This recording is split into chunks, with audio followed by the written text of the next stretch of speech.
Good evening.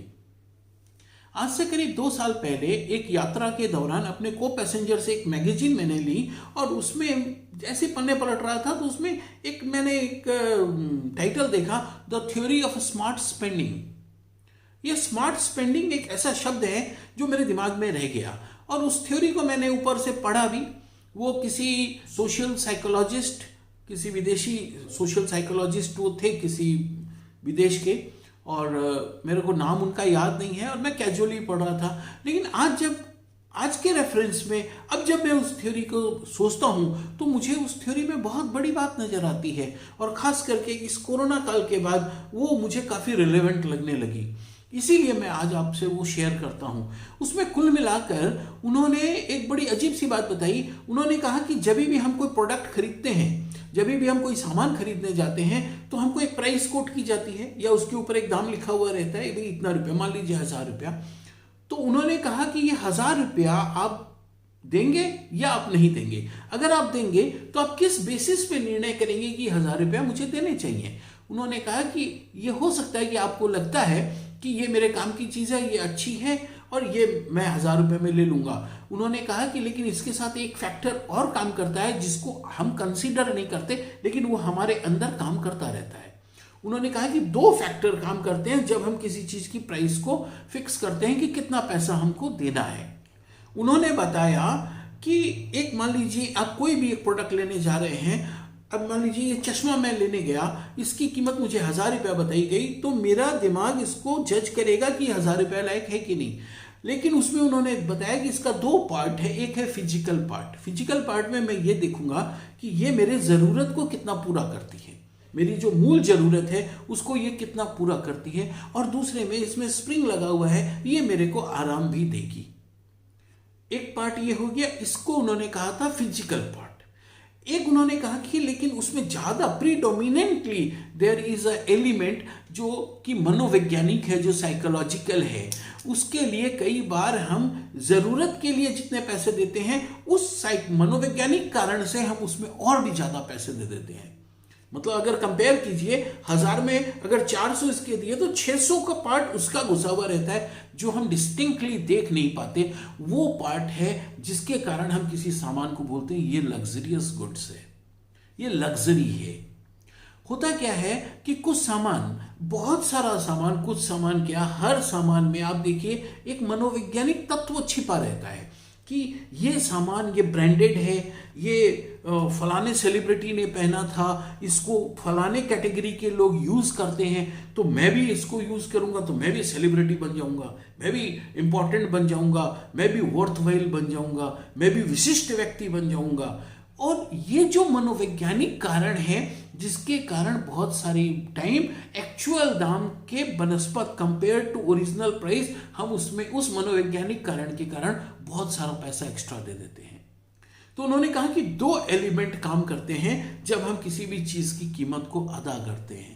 फिर उन्होंने कहा कि डेवलपिंग कंट्रीज, इंडिया का उसमें शायद कहीं नाम नहीं लिखा हुआ था, लेकिन डेवलपिंग कंट्रीज की ये प्रॉब्लम है जहां मिडिल क्लास फ्रस्ट्रेटेड है और जहां मिडिल क्लास हमेशा स्ट्रगल तो करती है, लेकिन किस चीज़ के लिए स्ट्रगल करती है ये खुद मिडिल क्लास को नहीं पता। उन्होंने कहा था कि छत और खाने की व्यवस्था, बाकी जो बेसिक नेसेसिटीज़ है लाइफ की, वो मिडिल क्लास के पास भरपूर होती है डेवलपिंग कंट्रीज में, इसीलिए वो मिडिल क्लास है। लेकिन फिर भी उसका एक अदृश्य द्वंद्व चलता रहता है जिंदगी के साथ। वो कहाँ पहुंचना चाहता है उसको पता नहीं होता। वो द्वंद्व किस चीज का है?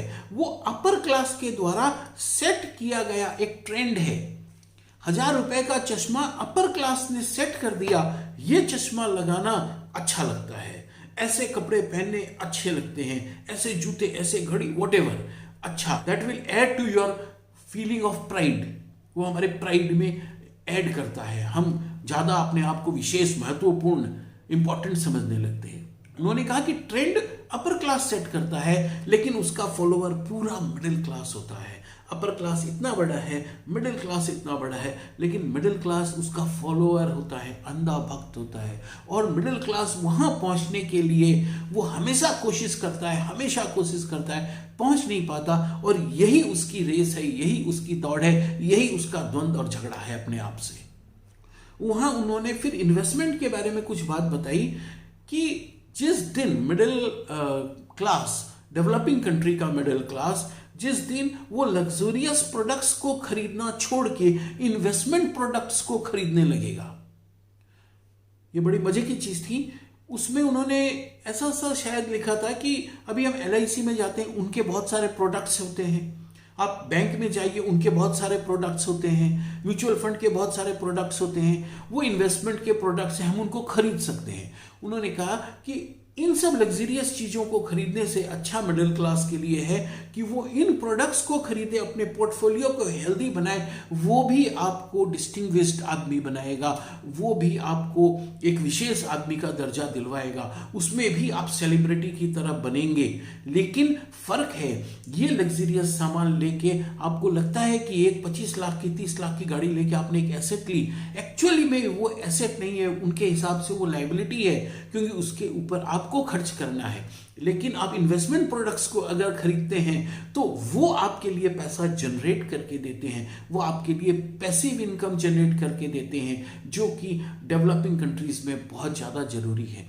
और मैंने आपसे कहा कि 2 साल पहले मैंने ये पढ़ा था कहीं ट्रेन में, और अभी ये मेरे को ध्यान आया ये पेंडेमिक की टाइम, तब मुझे पता चला कि ये लाइफ में कितना जरूरी है कि आज हम अपना पैसा, ये जो 600 रुपए का पोर्शन इसका था, अगर वो निकाल लिया जाए, हम अगर ये देखें कि ये मेरे काम का है, मेरे लिए आरामदेह है, बस मैं खुद तक ही सीमित रह जाऊं, मुझे सेलिब्रिटी बनना नहीं है। और अगर सेलिब्रिटी बनना है तो उस पैसे को फिर मैं ब्रिलियंटली कहीं फिर एम्प्लॉय करूं, उसको मैं कहीं पार्क करूं, उसको कहीं इन्वेस्ट करूं, कोई इन्वेस्टमेंट का प्रोडक्ट मैं खरीदूं, अपने पोर्टफोलियो को हेल्दी बनाऊं। ये मिडिल क्लास के लिए उन्होंने कहा ज़्यादा जरूरी है, पर्टिकुलरली इन डेवलपिंग कंट्रीज। और आज जब मैं अपने परिप्रेक्ष्य में ये सोचता हूं तो ये बात सच है।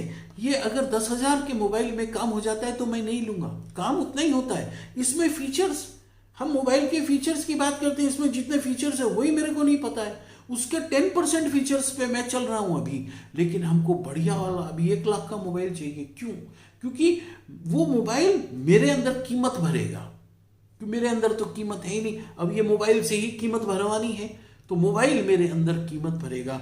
अगर ये मेंटेलिटी जिस दिन तक हमारी रहेगी, शायद उन्होंने जो थ्योरी बनाई थी उन्होंने शायद ठीक ही कहा था, ये मेंटेलिटी हम डेवलपिंग कंट्रीज के लोगों के लिए शायद सूटेबल नहीं है, क्योंकि ये हमें इन्वेस्टमेंट और अपना पैसिव इनकम का सोर्स क्रिएट नहीं करने देते हैं। मुझे पता नहीं ये बात आपको कितनी जचेगी या कि नहीं जचेगी, और क्योंकि वो एक विदेशी थे तो उनका चीज़ों को देखने का नज़रिया भी अलग है, उनका कल्चर अलग है, हमारा कल्चर अलग है।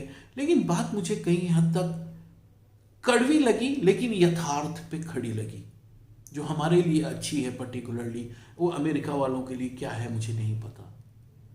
विचार कीजिएगा, और नेक्स्ट टाइम अब हम जब भी कोई नया प्रोडक्ट खरीदेंगे, कोई नई चीज़ खरीदेंगे, तो कम से कम अब हम देख तो लेंगे कि इसका फिजिकल वैल्यू हम कितना पे कर रहे हैं और इसका साइकोलॉजिकल वैल्यू हम कितना पे कर रहे हैं। अगर हम इतना भी हमारे अंदर अगर ये अवेयरनेस चालू हो जाए, क्योंकि मैंने 2-4 बार देखा और मुझे अजीब सा लगता है जब मैं ऐसा इस टर्म्स में सोचता हूँ कि ये 470 रुपए की चीज़ें, मेरा दिमाग फट से स्प्लिट कर देता है उसको। ये फिजिकल है, ये साइकोलॉजिकल है, ठीक है, खरीदते ही हैं, लेते ही हैं, मैं वो नहीं कह रहा हूँ, लेकिन शायद ये हमारा स्पेंडिंग पैटर्न चेंज कर दे, स्मार्ट स्पेंडर बना दे हमको। I hope you like this video, thank you.